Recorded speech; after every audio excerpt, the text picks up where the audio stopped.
Blank. Oke, jadi pasien masuk kita nanyain pasien dari nama, umur, alamat, pernikahan sama juga pekerjaannya. Nah, jangan lupa kita buat info pasien, kita mau juru-juru si pasiennya. Setelah itu pasien disuruh untuk tiduran di bed, lagi kita cuci tangan terlebih dahulu. Nah, kita cuci tangan sama WHO, terus jangan lupa buat di depan dosennya. Terus pasiennya tiduran. Nah, karena ini abdomen, jangan lupa buat dulu pasiennya untuk angkat kakinya atau lakukan Nah, hal pertama, berarti kita bakal melakukan si inspeksinya terlebih dahulu. Bisa dibuka.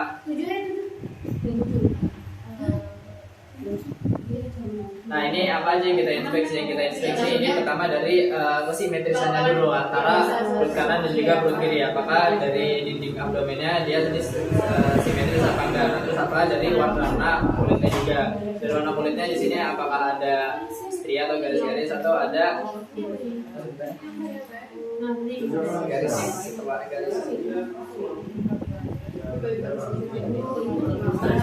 atau ada stress mark. Nah, terus dilihat juga apakah ada perubahan warna dari kemerahannya, inflamasi. Oh iya, tadi garisnya itu sikatrik.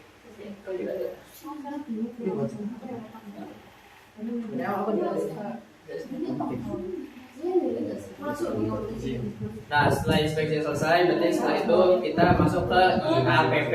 Artinya apa? Berarti kita langsung masuk ke auskultasi. Nah, di auskultasi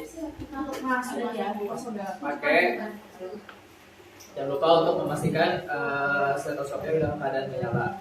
Nah, terus kita inspeksi dari 4 regio tambah si aorta di tengah. Nah, pemeriksaannya kita membentuk dari kanan bawahnya pasien. Di sini kita pelan-pelan aja meriksanya, jangan cepat-cepat.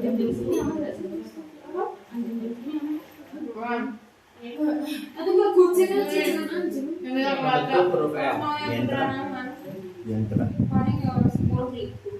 Nah, di posisi terakhir atau di titik kelima, di sini kita bakal nunggu selama 15 detik. Nah, di 15 detik ini kita mendengarkan suara bising usus. Nah, bising usus sesuai kesepakatan 15 detik, nanti bunyinya itu di kisaran 12 sampai 16. Nah, setelah melakukan auskultasi, kita bakal melakukan perkusi. Perkusinya di 6 titik, di 4 titik tadi juga, di kanan bawah, kanan atas, kiri bawah, kiri atas. Kita mulai dari kanan bawah.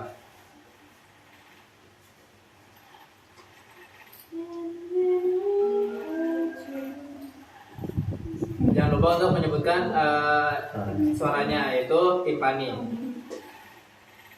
Nah, untuk membedakan antara timpani sama pekaknya di hepar itu, jadi kita kalau mau untuk perkusi di bagian perut, jadi kita agak ke tengah aja biar semuanya timpani, jangan agak ke arah hepar. Nah, setelah perkusi sudah selesai, sekarang kita bakal mengukur batas hati hepar dari bawah terlebih dahulu, dari di garis mid clavicula. Timpani. Nah, di sini ada peka. Dan di peka ini kita tandai dengan pensil atau pulpen spidol di sana. Nah, terus setelah udah dari inferior kita tandai di sini. Setelah itu mengukur dari yang superior. Sonor. Di sini ada peka. Nah, ditandai di sini. Nah, terus nanti ini diukur menggunakan garis atau meteran yang ada di sana. Ukurannya itu di antara rentang 6 sampai juga 12. Ya. Nah, iya, yes. Nah, ukurannya 6 sampai 12 kita sepakat tadi di angka 8. Setelah dari perkusi batas hepar, setelah itu kita memperkusi di liana. Di liana itu kita ada di garis mid axillaris. Jadi sesuai sama area ketek, habis itu di pinggirannya kita cari tulang costa paling bawah. Ini, terus cari spasiumnya. Nah, di sini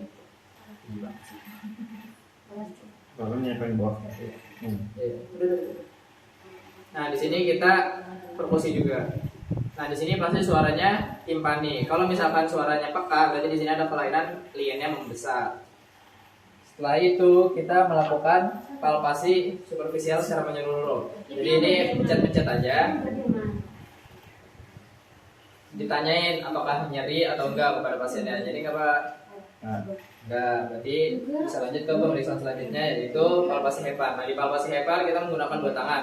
Tangan kiri untuk mengangkat bagian bawah dari pasien, tangan kanan untuk masuk di bagian area margonya kosta.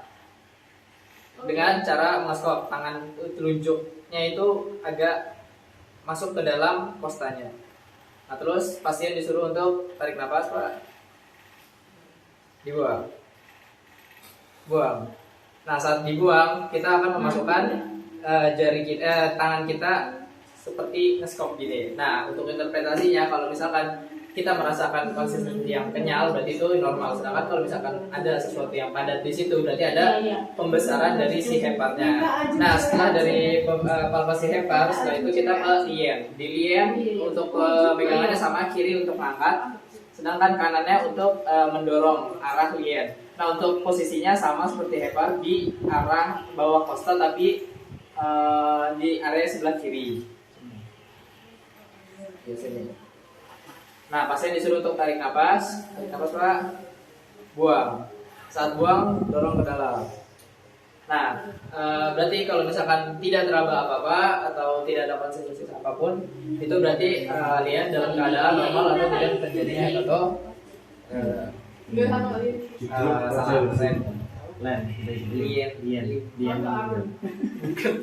Ya itulah pokoknya interpretasinya. Pokoknya Pak lien membesar. Lalu kita bakal ngelakuin palpasi dari ginjal. Nah kalau dari ginjal posisinya itu sama dua tangan juga, tapi posisi tangan kanannya itu ngedorong bukan ngeskop. Tadi kan ngeskop kayak bentuk sebuah turunan gini. Kalau misalkan